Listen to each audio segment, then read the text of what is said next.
Alright, so this is just a quick request for help. Hoping somebody can hook me up with some pictures or a YouTube video or whatever. But I'm more or less just wanting some information here. So I'm trying to figure out all my holes that I have that are remaining on the car that most likely won't get filled due to the way I'm modifying the stuff and the way most of the stuff's gonna be aftermarket, and I'm not reusing a bunch of stuff on it. So this I know will end up getting a plug. This was for the antenna if I recall, so I know that one. This one I'm assuming is for a brake line coming off of this passenger side front brakes, I'm guessing. These I do not recall what they're for, if they will be used. These two big ones do pass all the way through. These two small ones do not. All right, to the other side. Not gonna be able to see very well because I have a fender in place. But all right, so this side, many more holes.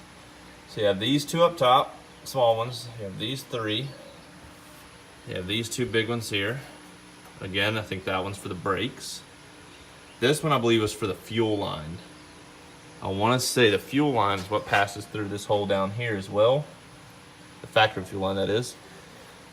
I want to say this indented hole right here was for the brake distribution block. I don't recall what these were for.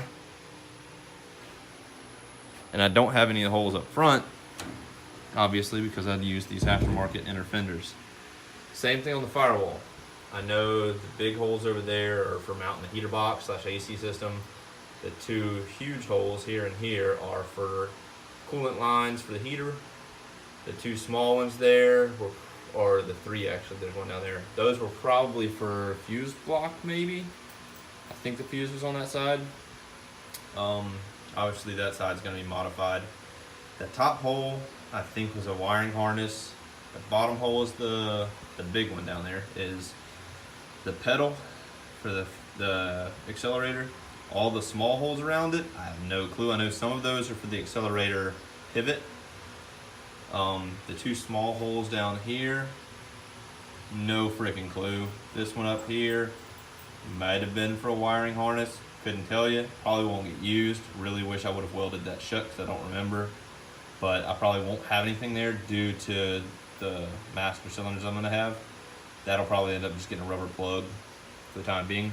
And obviously all the small holes around the big one are for the columns. So I know those. And I know these big holes down here, at least the four bigger ones, were for the steering box. Won't get used.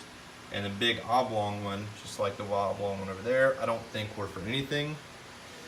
I don't recall. I don't think anything comes through this. Same thing with that hole and the one down here. So, if anyone has this stuff used on their car, doesn't mind sending me a picture. My email is 68stang68@gmail.com. STANG. So the year stang@gmail.com.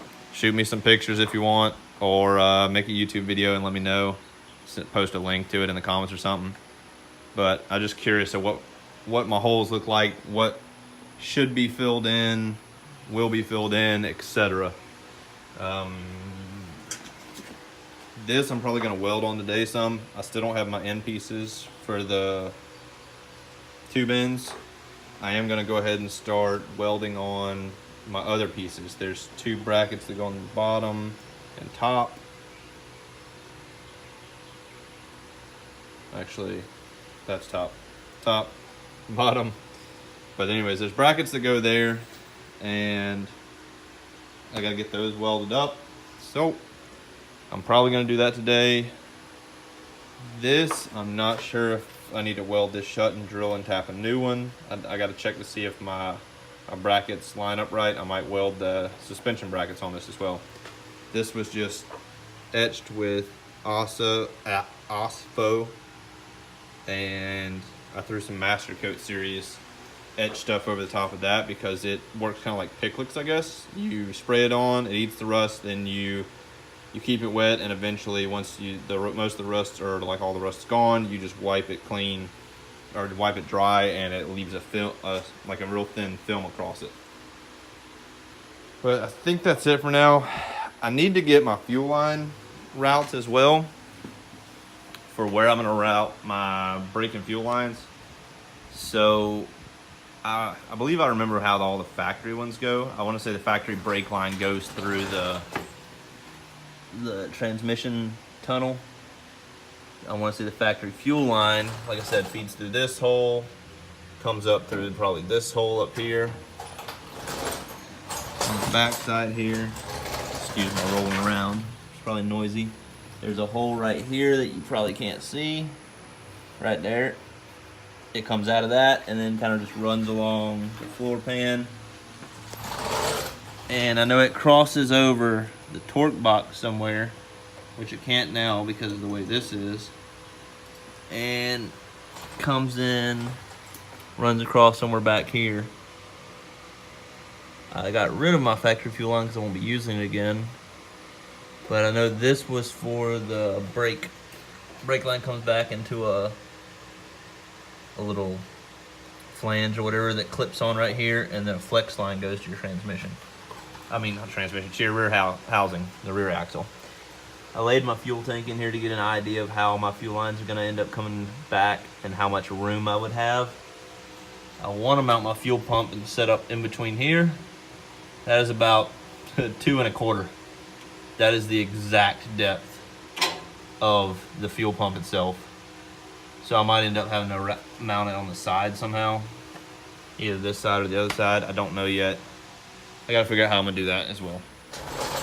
So, like I said, if you have info for me, hook me up. The fuel line and brake line really won't help if you have factory set up. If you have an aftermarket routing or have a better way of routing it, or obviously if you have the same suspension setup as me, that info could be useful. So, shoot me an email, make a video, whatever you want to do. If you got the info, hook me up, please. Anything will be appreciated. Thanks for watching, guys.